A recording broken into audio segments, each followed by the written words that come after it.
Diversion of local government funds not possible without Efcc, Icpc knowledge. Shehu Sani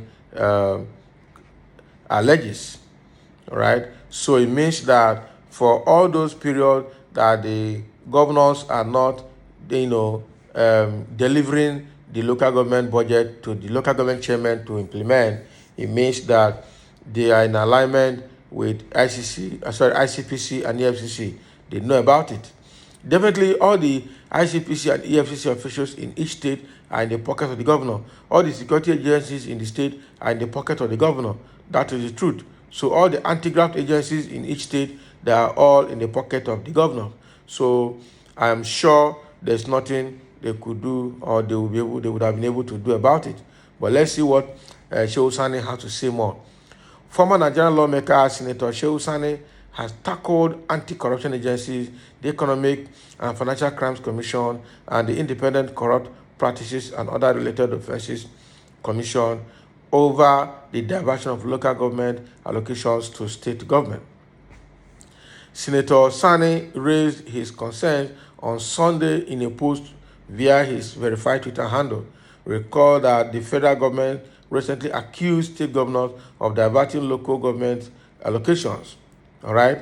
The president had, at an event on Thursday, alleged that some state governors divert allocation to local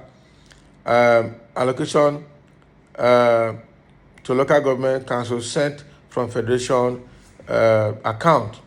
All right. However, Governor Nyesom Wike of Rivers State rebuffed the claim by federal government, saying it should come out clear by naming the culprits instead of making a generalized allegation. Meanwhile, Sani, a popular social critic, has taken a different view of the matter, saying it isn't possible to divert local government allocations without the knowledge of the EFCC and ICPC. He wrote, "It is impossible to divert local government allocations to state government without the knowledge of the anti-corruption agencies. No huge sum of money can move without the banking system, without their ego eyes or prying eyes. If they want to stop it, they can." Yeah, so what Shehu Sani is saying, I don't understand the position, because I don't understand whether Shehu Sani knows how this allocation moves. All right. The question is, the federal government, do they send the allocation straight to the local government chairman and then along the line is diverted back to state account? Or is it that they will send the bulk to the state governor, who is the chief executive officer of the state, and then the governor will then start disbursing this money to the local government chairman for usage? All right. So I'm sure the latter is the case. So the question is that the money will come to the state governor, because the governors are in the executive arm of the government and they report directly to the presidency. So the money coming to the state will come to the state's account. It is the state governor that is supposed to disburse this money to the local government chairman and monitor how they will use it. So in that route, I don't see what EFCC or ICPC will be able to do, because it's not like they are putting the whole cash in a bullion van and then transporting it on the road to deliver to local government council headquarters for the local government chairman to take it and use.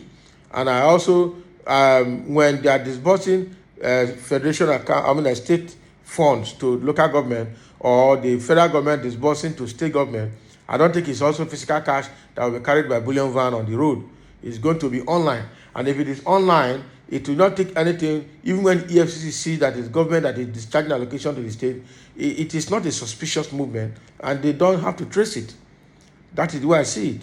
So Icpc and EFCC actually do not need to be blamed for the money laundering or transfer of funds or movement of the funds from federal government to state government and from state government to the local government.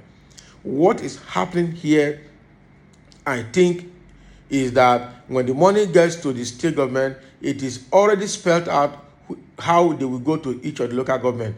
But unfortunately, the state governors don't disburse them. They withhold the money. And then they exert their lordship over the money. And then they make the local government chairman somehow not be independent. They get them incapacitated. They make them crawl before the governors and beg like a house helps to get a chunk of the money to use for the local government council activities. At the end of the day, what the state government just gives the local government is monies for salaries to pay the local government council workers. Finish. You understand? So the problem here is not how the money is moving, but how the state governors are withholding the money meant for local government and sitting on it and determining how much to release and who to release to. All right? And that is how they punish local government chairmen that are in opposition party. So if the state governor is a PDP person and maybe out of certain local government in the state, some of them are in the opposition party, they try to they starve them. They make sure they punish them so that next time they will know, they will choose the right party to belong to. So it's a case of the state governors punishing the local government chairman. That's one part.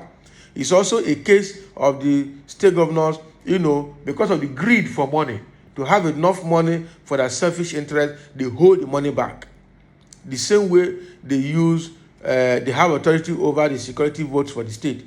That is the same way they have authority over the money that is meant for the state, for the local government.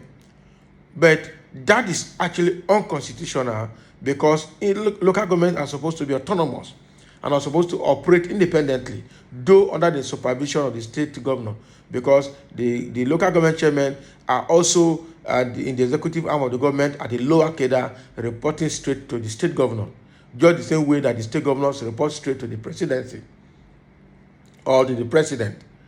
So I don't see Shehu Sani here blaming Efcc and Icpc that the money couldn't have moved or withheld or reallocated or something happened to the money without the knowledge of Icpc and the Efcc.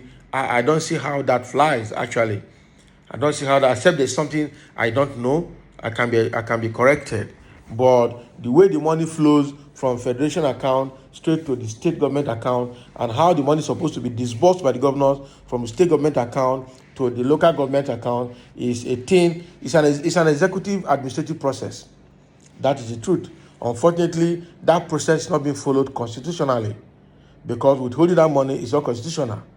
The chairman don't have money to work with, and the state governors can't give account of what they're doing with the money. So it becomes a two-pronged evil on both sides. But again, as well, the same way the most of the governors are embezzling the state fund, I'm sure that is the same way most of the local government chairmen will embezzle the local government funds. That is the truth. That is the gospel truth. Because most of them, if not all of them, are just there by, it's their town. They want to go and make money. It's not to go and deliver anything to the populace. Moreover, the local government chairman, again, is also determined largely by the state governors, because they use local government chairman's office as compensation to most of the political thugs that works for them in each of the local governments and their wards. That is it. So you now find out that most of the local government chairmen are just small boys that are used by the state governors to achieve election results and win at the grassroots. So the office of local government now, of the local government chairman, is now a compensatory office for thugs and for political, how do I get it now? For some political individuals who are loyal, political loyalties, let me use that word. So at the end of the day, those local government chairmen are boys to the state governor. That is why they can't even complain. In the first place, it's a favor to be made a local government chairman. You understand? So Shehu Sani, I think we need to put something straight here. Somebody is saying, how many things can Efcc watch at a time? For now, their primary assignment, which is very demanding, is chasing Yahoo boys. Government officials can steal all they want now until Efcc sanitize our street of Yahoo boys. But the question is, between the state governors, how the politicians in Nigeria and Yahoo boys, who is more dangerous to the society? Because the Yahoo boys are doing their own at the grassroots, while all the other politicians are doing their own at corporate and political level. All right. So how the politicians that are stealing our money, are they better or are they different from Yahoo boys? They are senior Yahoo men. That is the truth. Politicians stealing Nigerian money from presidency, from the federal government level down to the local government level, are all Yahoo boys at a different level. But they are Yahoo men. That is the truth. So Efcc, the same way Efcc is chasing Yahoo boys, is the same way Efcc should chase politicians that are stealing Nigerian money. Unfortunately, a kind of undesired and unqualified shielding is happening there at political level. They use the money to buy their way through.